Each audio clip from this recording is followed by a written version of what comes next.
আপনি কি জানেন আল্লাহ নারীর সৌন্দর্য সম্পদ বা কণ্ঠ নয়, একটি বিশেষ গুণের কারণে তাকে সবচেয়ে বেশি ভালোবাসেন। আজ জানব সেই গুণটি যা একজন সাধারণ নারীকে আল্লাহর কাছে প্রিয় বানিয়ে দেয়। অনেকেই ভাবে পর্দা, ইবাদত বা দানই নারীর সবচেয়ে বড় গুণ।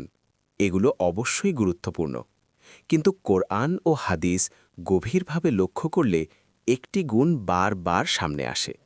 আল্লাহ কোরআনে বলেন, নিশ্চয়ই আল্লাহ ধৈর্যশীলদের ভালোবাসেন। সূরা আলী ইমরান ১৪৬। নারীর জীবনে কষ্ট আসে, সম্পর্কে, সংসারে, সন্তান পালনে, না বলা অনেক জঞ্জয়। আর এই সব কিছুর ভেতর যে নারী আল্লাহর উপর ভরসা রেখে ধৈর্য ধরে, সে আল্লাহর কাছে সবচেয়ে প্রিয় হয়ে যায়। হজরত খাদিজা রাদিয়াল্লাহুয়ের কথা, তিনি কষ্টে ধৈর্য ধরেছেন, নবী সাল্লাল্লাহু আলাইহি ওয়াসাল্লামকে আগলে রেখেছেন, অভাব, অবহেলা সব কিছুর মধ্যেও।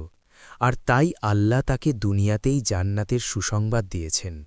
এটা কাকতাল নয়, এটা সাবরের মর্যাদা।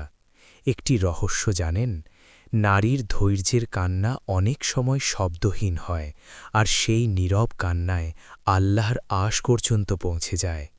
যে নারী অভিযোগ কম করে আর দোয়া বেশি করে, আল্লাহ তার জন্য এমন রাস্তা খুলে দেন যা সে কল্পনাও করেনি।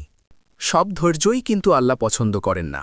যে ধৈর্যের সাথে নামাজ আছে, যে ধৈর্যের সাথে পর্দা আছে, যে ধৈর্যের সাথে জিহ্বা সংযম আছে, সেই ধৈর্যই আল্লাহর কাছে প্রিয়। আপনি যদি একজন নারী হয়ে থাকেন, তাহলে মনে রাখবেন আপনার সবচেয়ে বড় সৌন্দর্য আপনার সাব্র। আর আপনি যদি একজন পুরুষ হন, তাহলে জানুন একজন ধৈর্যশীল নারী আল্লাহর পক্ষ থেকে সবচেয়ে বড় নিয়ামত। এই কথাগুলো যদি আপনার হৃদয়ে লাগে, ভিডিওটি শেয়ার করুন, কারণ হয়তো কোনো নারীর ধৈর্য আজ ভেঙে যাচ্ছে, আর এই কথাই হতে পারে তার ভরসা।